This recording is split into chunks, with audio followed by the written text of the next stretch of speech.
sending balikbayan box from Germany to Philippines. So para ni siya sa akong igsuon nga babay. Katong akong gi-vlog before is sa ako tong igsuon nga lalaki nga naaya pamilya sa Cebu, na sila na mo sa Cebu. So ako yung mga perfume diri gipamalit. Nya nagkatag daghan pa ni siya guys nga mga akong ipadala dito nga mga kuan to ara ang uban dito nagkatag jud ni. So na ako'y mga gagmay diri nga mga bag nga akong ipadala sa dito para na sa iya mga kuan dito, mga alaga sa akong igsuon. Iya mga katabang nga mutabang pud siya namo ug naami dito. So nay mga shoes, mga clothes. Nami sa among earring. Ang iyang earring kay favorite yun na namo nga earring na may mga shoes. Tapos sa dito guys mga kuan na siya, mga palaman. Kaya so same na po na siya sa brand sa Nutella sa tawag na siya mga stati dito sa Germany. So yan na to ang mga sinina dili. Yan apa dito di pang sodi sa sinina nga wala pa din siya ma-open. Basta open. So ato na siyang i-open unya kay ato na siyang iso dire. So this is our balikbayan box. So from Beans balikbayan box. So tested nagdin siya nako how many years na ko nagkuan ani nagpadala. So this is our chocolates. So mga siya mga mapalaman. So mga fruits na siya nagklase-klase. So napod siya shampoo, douche day na siya kanang sabon. So kana siya kuan na siya ipalaman na siya sa pan. So natay siya yung mga 20 pieces na bars of chocolates kana siya. So ato pa na siyang punan guys kay kuan medyo nakulangan ako. So sa last nako nga padala before is daghan kay to siya guys. So kini siya mo ni siya atong ipadala, wala pa jud ni na-scattered pa ni siya. So kini day siya nga mga Pyrex, ako po ni siyang ipadala kapil ipadala natin sa Pilipinas guys. So medyo dako gini siya pang one serve ni siya for spaghetti. So kini siya. So although na naman siya mga Pyrex sa Pilipinas pero I prefer jud nga diri na lang ko ni palit. So wani siya kanang ang gibot ba kana bang gisale na siya. So pasensya na mo is nagkatagid siya kayo. So we will see how far kay naapa ko'y work unya. I still have work, I still need to work. So since na I still have time today, still 9:30 pa. So ato ni siyang anam-anamon. So daghan gid din siya, ubay-ubay gid ni siya. Hopefully nga makaarang na siya diha. So nagkatag pa ning atong area. So at least nga natay siya dakong area nga atong ikakatag na diha. So daghan pa ni siya tapa ko gipang kuan, napa ko'y salain nga quiet sa room. So let's see how far kay sa next batch ani is duha na ka box ang akong ipadala. So as of now isa lang usa as of now. So hopefully it's safe adto sa Pilipinas guys. So thank you so much for watching. Kuan lang lapit na alauna. Duty pa ko.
sa unsaon nagdasok.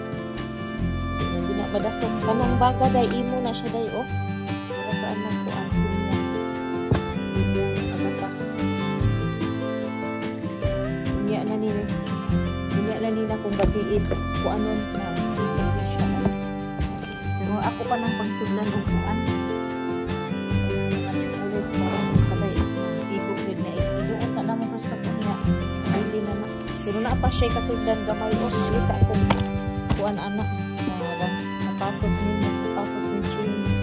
May medyas ni Brad, may perfume ni Brad. May mga t-shirt ug short yang Brad hapon. Pamilian lang na ninyo. May mga medyas.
Straße, dann